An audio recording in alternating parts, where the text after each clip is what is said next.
Salut mes chers PDG et copains hamsters. Aujourd'hui, on parle d'argent.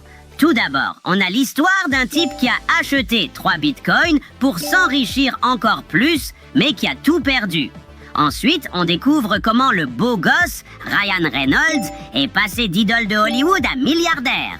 Spoiler, ce n'est pas son jeu d'acteur qui lui a rapporté tout ce pactole. Prêts à vous lancer? Allons-y! On plonge dans une histoire qui commence bien, mais dérape soudainement, comme une boule de hamster qui dévie en bas d'une colline. Cette histoire implique quelques bitcoins, de grands espoirs et un gros échec. Prêt pour un facepalm? Allons découvrir ça. J'ai acheté 3 bitcoins. En 2021, ils ont atteint 60 000 $. Un ami qui était à fond sur le bitcoin m'a dit qu'en 2025, un BTC vaudrait 500 000 $ et qu'en 2030, il serait à 1 million de $.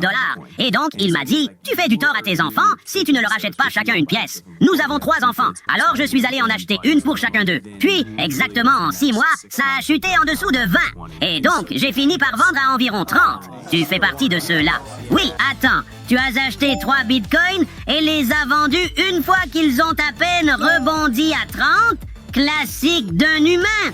La prochaine fois, contente-toi peut-être de grignotages et de coins douillets.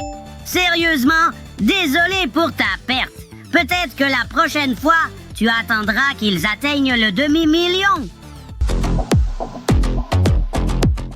Maintenant, découvrons comment Ryan Reynolds a transformé son esprit vif en une fortune rapide. Son succès ne repose pas seulement sur son charme ou son talent d'acteur, mais sur quelque chose de bien plus ingénieux et rapide. Plongeons dans cette aventure à plusieurs milliards de dollars.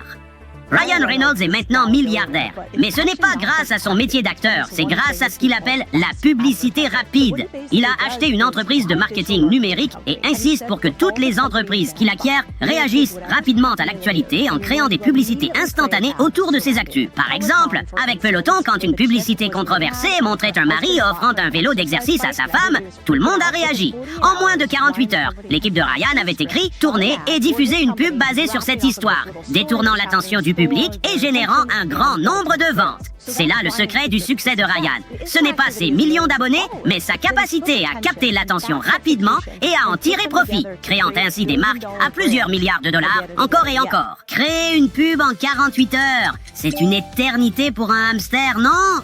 Mais qui aurait cru que Ryan Reynolds était plus qu'un joli visage? Si je pouvais faire ça, j'aurais déjà un manoir, mais je ne peux pas. Triste réalité.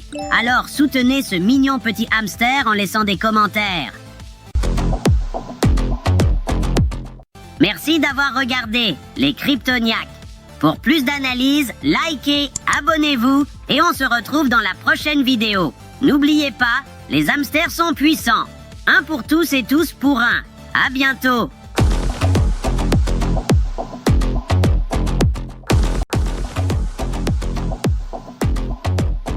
Bonjour, mes hamsters entrepreneurs de l'univers. Pour chaque boule de poil ambitieuse, créer son entreprise est un rêve. Mais soyons réalistes, en démarrer une n'est pas une sinécure. Cela signifie souvent épargner pendant des années ou contracter un prêt coûteux, élaborer un plan d'affaires détaillé, puis travailler sans relâche pour lui donner vie. Et après tant d'efforts, pas question que ce rêve tourne au cauchemar. C'est pourquoi votre ami Duveteux a préparé cette vidéo. On y explore les entreprises qu'il ne vaut plus la peine de lancer aujourd'hui. Faites bien attention, car cet aperçu pourrait vous épargner beaucoup d'argent, de temps et de nerfs. Prêt à vous assurer que votre énergie soit investie dans la bonne idée? Alors, c'est parti! Les pires entreprises à démarrer, tout le monde les recommande, mais elles échouent souvent. Les restaurants, 60% d'échecs par an, 80% en 4, alors que le coût moyen pour en lancer un est d'1 million. Le commerce de détail, 70% d'échecs en 5 ans. Les logiciels, des millions à investir pour espérer un retour. L'électronique ou le matériel. Au rythme où vont les choses, il vaudrait mieux se dépêcher. Les hôtels, c'est vraiment de l'immobilier avec un service clientèle dispo en tout temps. Les entreprises de médias, tout le monde parle de blogs numériques ou de journaux, tous deux difficiles à rentabiliser. Les grossistes, en particulier sur des plateformes uniques comme Amazon. vous avez un risque de partie unique et c'est probablement pourquoi la plupart de ces entreprises ne durent même pas un an. Cette analyse peut sembler froide, mais c'est la réalité des affaires. Mieux vaut affronter la vérité que l'ignorer. Pour vos idées, consultez les statistiques pour repérer les tendances et faire des prévisions. Après tout, lorsque vous démarrez une entreprise, vous voulez qu'elle dure longtemps. Je n'ai tenté aucune des entreprises mentionnées, mais j'ai récemment pensé à acheter un parcours de golf. Avec tous les trous déjà là, je pensais qu'il pourrait être rentable de le transformer en hôtel pour hamsters. Mais maintenant, je pense que je vais réfléchir un peu plus à cette idée avant de me lancer. Au prochain épisode. Et souvenez-vous, les hamsters sont puissants. Un pour tous et tous pour un.